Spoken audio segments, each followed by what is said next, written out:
Going straight in. Yeah. Are we live? Mic check 1 2. Skylight Huddle. Yeah. Check 1 2. Yeah, we're on. Wow. Not much of a curtain, but that's all right. Technology these days, man. Yeah. It's so good we can just go right in.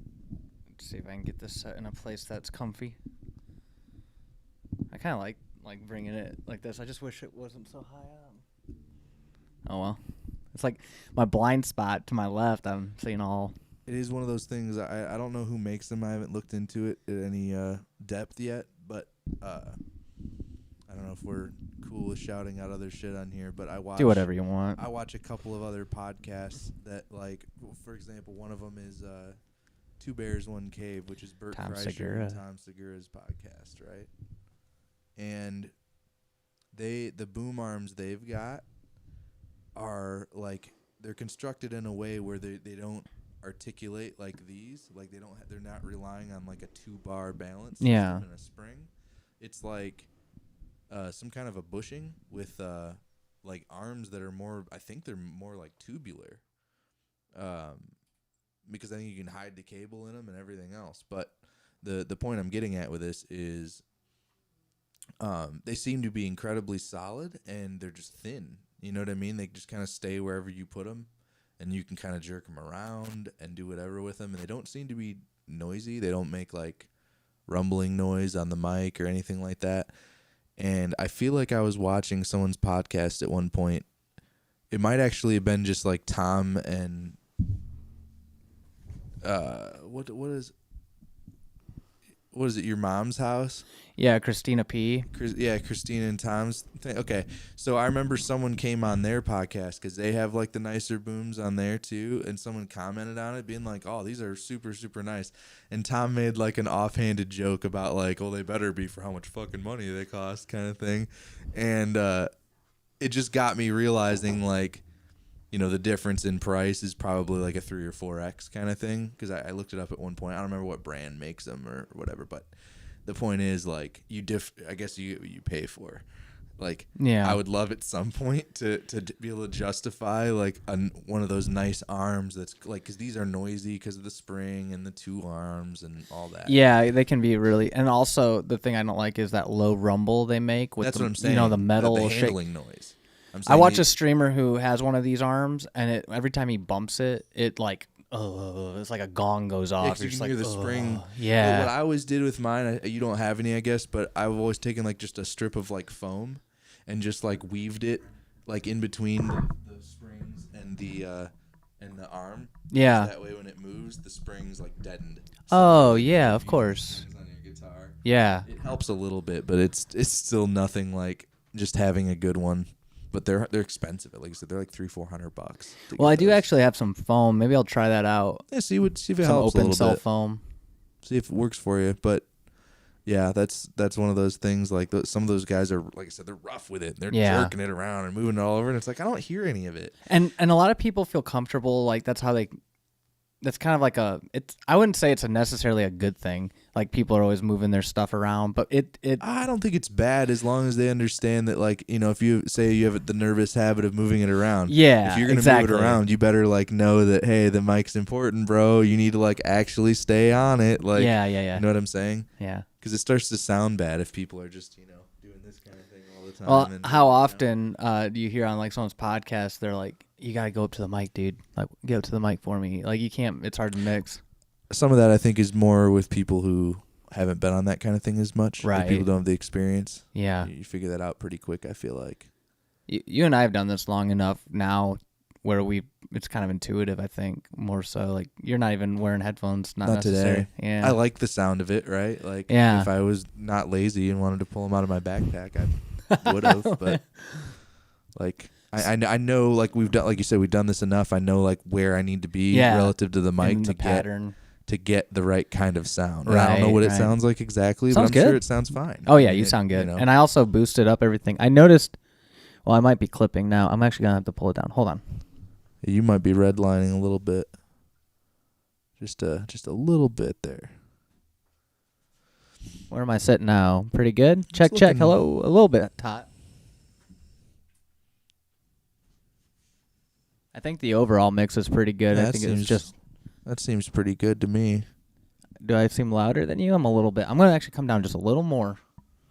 Hard to say. I don't want to quite be touching the grill, but I like being close to it. If I'm in that middle of that yellow area, majority of the time I'm good with that. Hey, but you're the host, man. You're supposed to be able to drown me out if I get too crazy, right? I mean, yeah, but your voice sounds good, so I'm just trying to have you fill up that space. Well, dude. that's fine then. So before we started up, and I cut you off because I wanted to talk about it on this, you were talking about how you believe that Vibe Unit's last session from Sunday is as good as a session from 30-something that we, up until this point, thought was the better. I think sounding. it was like 34 or 5, something like that. Some number in that range. I didn't really dig too deep. I could have probably looked this up, done some research, right? Yeah. But that was like, that a Nick one? A Nick and Wes? Yeah, that was well. So yeah, it was like another. We'll just say full studio session, right? So because it was like I think it was me, you, Wes, Nick. There maybe would have been somebody else. It might even been Evan or something. Yeah.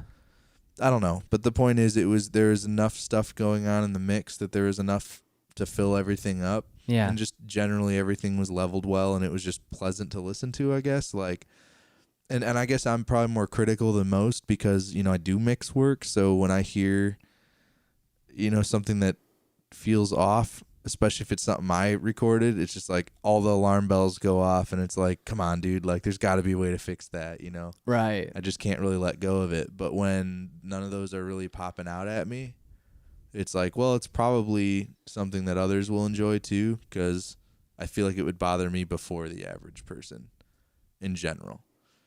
So those to me are like standout sessions where it's like, hey, I thought it was crazy good, so like it's probably a good piece for everybody else. Like if we're trying, showcasing kind of what goes on and what are we doing here.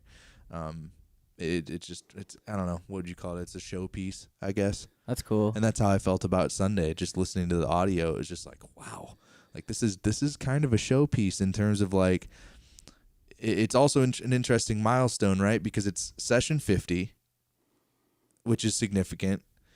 It's also roughly 1 year after starting. Yes. So it's a stark contrast to say session 1, right? Yeah. Like so stark. It's just really interesting to me because like I there's nothing from the early sessions that I feel like is a showpiece at all. So just to go off what you were saying there, I was at work this morning and I was just thinking about where we were a year ago, and I remember sitting there waiting for a package to come.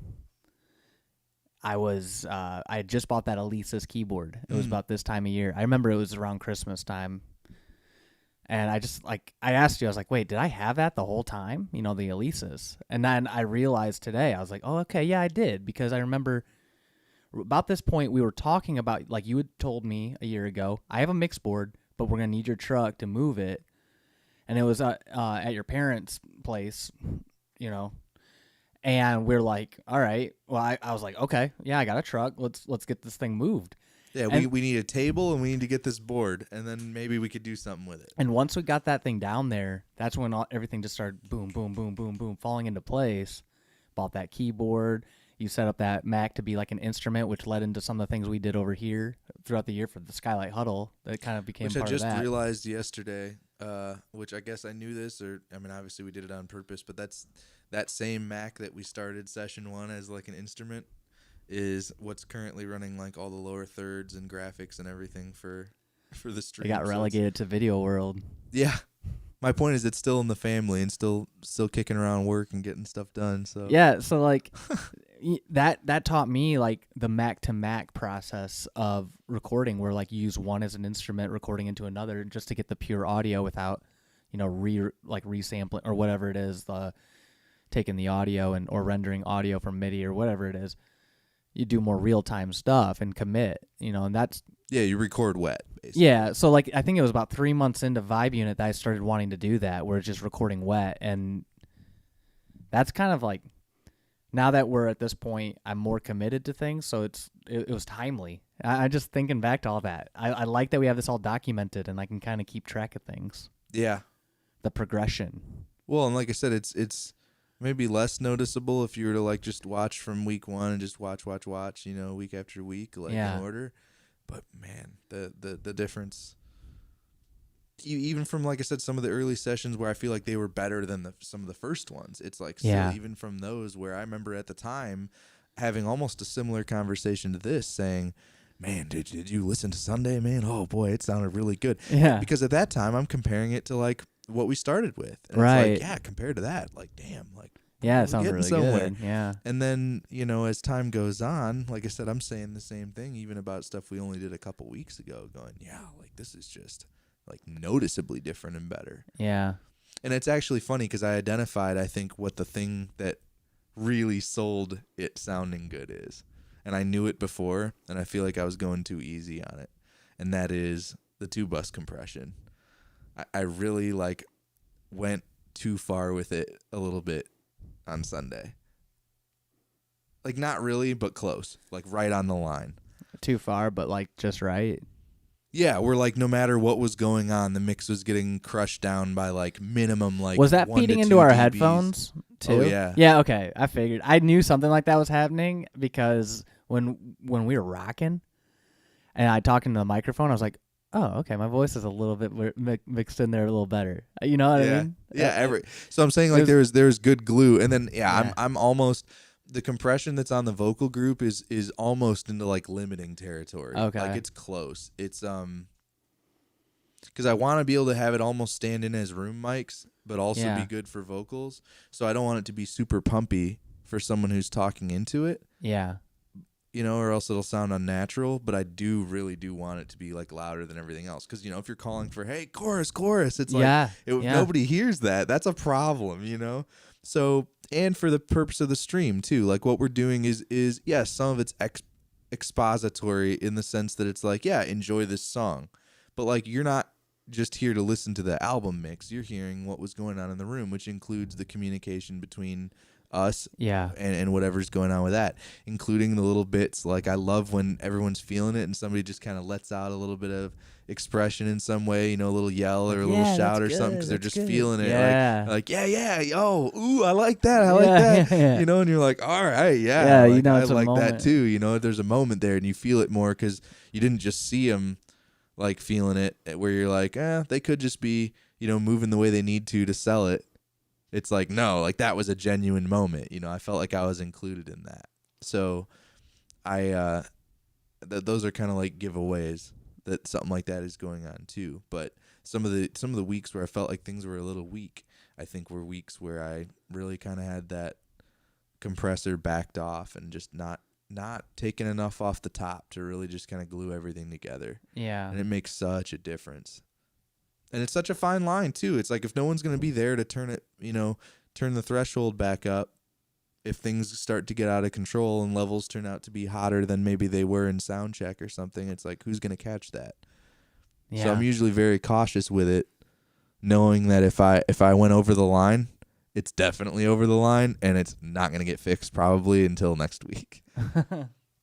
So the guideline I started with during sound check was like, I was going for a solid, like I said, somewhere between 1 and 2 all the time, no matter what, whether it was speaking, instruments, whatever. And then I'm assuming at times when things were actually being played, it was probably doing more like 3 or maybe even 4 dB reduction. Yeah. But that just, like I said, was a solid glue. And actually someone who came by during the stream even commented on said the audio quality was good. And I'm just assuming that that's the kind of thing that makes it jump out to somebody and they go, yeah, that's really good sounding. Yeah. Because it's more akin to like what you'd hear if you saw a band perform on like, say, like a late night TV show or on the radio or something. Yeah, exactly. It's a more processed mix. Well, I said I didn't listen to it before this, but I did. Every time I come home on Sunday night, I do scan through the key points just to see how things sounded and just to kind of do a quality check more than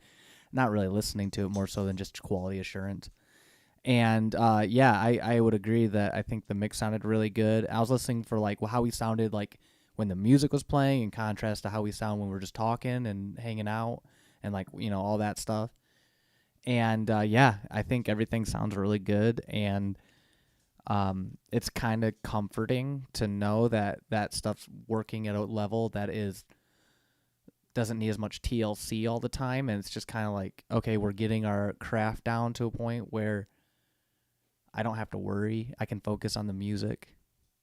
I was talking to Dave about it on Sunday. I think he's going to help us out by fabricating a metal cover for the mix board to at least cover like the bottom part of it where like the faders and all the subgroup and mute group buttons are, the ones that always get pressed and we have to like screw stuff up or have to fix them every week. Because like things being up top or getting set there, a cat jumping up there, they're not going to turn knobs really. It's buttons that are a problem.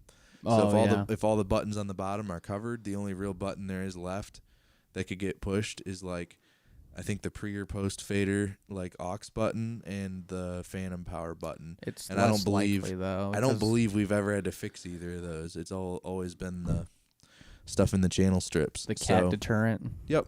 So if we put something over there, just something that's rigid, so if something like pushes on it, no buttons get pressed. Oh yeah, that's good. That may eliminate the last little bit of like feeling like it's like, am I sure it's going to be the same as last week or not? Yeah. Because it's like, I don't think I touched anything, like, but maybe something changed. That'll give me a little more peace of mind about that, I think. Yeah, that'd be nice, a little more assurance. So that's and cool. I also think, given that we're now at a point where, I feel like when it was you and I more consistently every Sunday, like just the two of us, we could get away with more because, again, in addition to knowing how we play and how we flow as musicians, we also have a little bit of sensibility about where, like, if you're sitting in a certain place sonically, like, I kind of have an intuition about what else needs to be filled or, like, what you're okay with, like, not competing with or competing with in terms of sonics. And so we don't have to, like, make a bunch of adjustments because usually, like, I know what I need to do at the source to make it blend with what you're doing. Right. So if you're doing a synth thing that's real bassy or whatever, it's like I'm probably going to dig into some more like high end and mid range on a bass guitar because that's where it's going to poke out a little more. Yeah. But I'm going to do that like with the instrument tone and with the drive I have and like with things that are in front of me. I'm not going to run back to the board to do that. Yeah. So whereas I feel like when there's 3 people, 4 people, you're getting into different territory because you have to find room for everybody to sit in the mix to where you can pick out what everybody's doing, but you don't want there to be too much competition. Right. And everybody has levels that can vary, whatever. So I think part of the reason it sounded better is because in a bad way, we were relying on that 2-bus compressor to kind of just take care of everything. When in reality, I feel like now that there's more things that are being fed into the instruments group itself, it may be time to put a stereo compressor on just the instruments group because drums sound fine as a group, vocals sound fine as a group, especially now with the right compression on them. Like I said, they're doubling as room mics. So you need another compressor. Yep, essentially. I'm thinking one more stereo comp just to round out all the groups. To round out the instruments group specifically, because the more instruments we keep stacking, the more potential variance there is there. And all we're doing is modifying the ratio between drums, instruments, vocals, and all wet effects. So, like, if all those levels of those things aren't individually controlled, when you stack them on top of each other, a bunch of changes in one is really going to affect things. Yeah. So, I think that's going to make a difference too, because it in a way you could say it's maybe bad because it gets rid of some of the dynamics of instruments. So getting the right parameters set would be a very key part of incorporating that into what we're doing.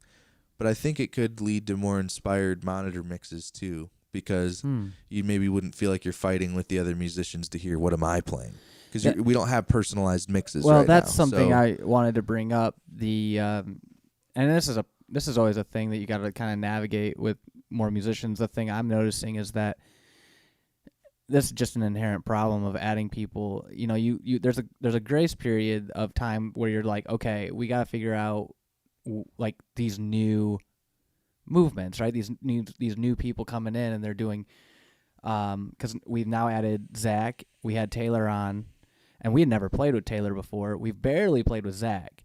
And I'm still getting to know Zach's, like what he's gonna do stylistically. Like you and I, like we always say this, like we played together forever.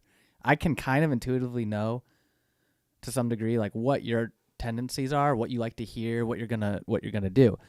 Zach, on the other hand, I haven't learned that yet, just based on time spent, right? Right. So, and the same goes for Zach. Like he's learning what our mannerisms are and what our thing is as we play. So certainly, I think a lot of that's going to take time, but feeling out like, okay, so you mentioned being heard, right? You want to be heard. So, well, more than that, I'm gonna go so far as to say, you want to hear yourself, and part of it is selfish in a way I don't like, but also part of it is like it does make sense. Like the science makes sense. It's like, yeah, if I like, so in an ideal world, we'll just put it this way. In an ideal world, if I was say like touring out and I had a monitor engineer, someone who knows what I like to hear, and they're adjusting my mix for me because they know what I want. Yeah. That's what it is for people at, in the higher echelons of touring and performing music. In their mixes, if they're playing with other musicians that are very good, there may be people that are on that stage playing that aren't even present in their mix. Right? Because they just know, like, like if it was us, it's like, I know Mike's going to play the right notes. Like, I don't need to hear what he's playing to make sure I do what I'm supposed to do correctly. Right. Because I can just trust, like, everyone else is doing their thing. So in those mixes, it's like, yeah, the most prominent thing is probably me,